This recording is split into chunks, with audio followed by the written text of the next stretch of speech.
आता isakal.com आहे देशातील नंबर 1 ची मराठी न्यूज वेबसाईट।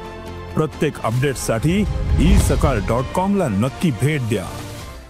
हिंदीला दुर्लक्षित करून चालणार नाही। लोक हिंदीचे विरोधी नाही आहेत, पण पहिली ते चौथी हा जो वयोगट आहे त्याच्या डोक्यावर एकदम नवीन भाषा आत्ताच जाणणं हे योग्य नाही। त्याच्यामध्ये भाग 2 आहेत।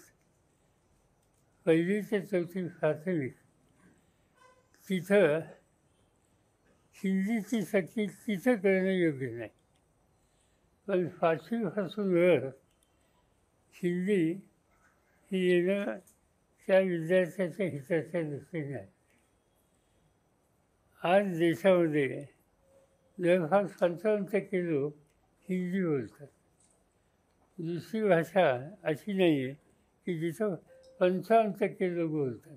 मराठी असेल, कानडी असेल, मल्याळम असेल, बेंगॉली असेल, ह्या ठराविक एक लोकसंख्या याचा आधार घेते आणि म्हणून हिंदीला दुर्लक्षित करून चालणार नाही। साधारणतः महाराष्ट्रामध्ये लोक हिंदीचे विरोधी नाही आहेत, पण पहिली ते चौथी हा जो वयोगट आहे त्याच्या डोक्यावर एकदम नवीन भाषा आत्ताच जाणणं हे योग्य नाही। तिथं मातृभाषा ही महत्त्वाची आहे। आता हा मुद्दा समोर आणण्याचं काय कारण वाटते का? कुठल्या तरी एका गोष्टीकडे लक्ष विचलित करण्यासाठी हा महाराष्ट्रात मुद्दा सोडलेला माहिती आहे, असं लोक बोलतात, पण माहिती नाही मला। आता मी काल दोन्ही ठाकरेंची स्टेटमेंट वाचली। मी मुंबईला गेल्यावर त्यांचं म्हणणं काय ते समजून घेणार आहे, कारण त्यांनी काही कार्यक्रम जाहीर केले। त्यांनी हेही जाहीर केलं की त्या कार्यक्रमामध्ये विविध राजकीय पक्षांनी सहभागी व्हावं।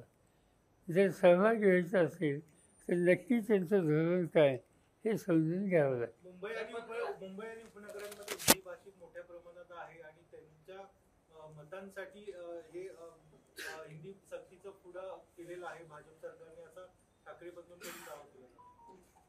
मला माहीत नाही। पत्रकार परिषद घेताना राज ठाकरे म्हणाले की या संदर्भात आपण मोर्चा काढणार होतो आणि या मोर्चामध्ये कोण कोण सहभागी होतं हे देखील मला बघायचं आहे, कारण फक्त बोलणं आणि प्रत्यक्ष मोर्चामध्ये येणं, कारण हा मोर्चा जो असेल तो झेंडा व्यतिरिक्त अजेंडा असेल। आपण आता त्याचं उत्तर दिलं मी की या संबंधीचं काही भाष्य त्यांनी केलेलं आहे, ते आम्हाला समजून घ्यावं लागेल ना। कुणी सांगतो तुम्ही ह्याच्यात सहभागी व्हा अशी भूमिका घेता येणार नाही, पण जर त्यांचा मुद्दा महत्त्वाचा असेल, राज्याच्या हिताचा असेल, तर तो जाणून घेणं आणि त्याच्यावर योग्य तो निर्णय घेणं याची आवश्यकता। भाजप हा मुद्दा सोडून काढेल असं वाटतं का? कारण आम्ही मराठी भाषेला अभिजात भाषेचा दर्जा दिला, असं असताना हे जो हिंदी आणि मराठीचा जो वाद सुरू आहे हे भाजप आणून पाडेल असं वाटतं? मला काही याच्यात वाद दिसत नाही। माझ्या मते फक्त सरकारने पहिली ते चौथी इथं हस्त करू नये। महाराष्ट्रातील सर्व बातम्यांचे विश्वासार्ह व्यासपीठ सकाळच्या सर्व सोशल मीडिया प्लॅटफॉर्मला लाईक, फॉलो आणि सबस्क्राईब करा। तसंच सर्व नोटिफिकेशनसाठी बेल आयकॉन प्रेस करायला विसरू नका।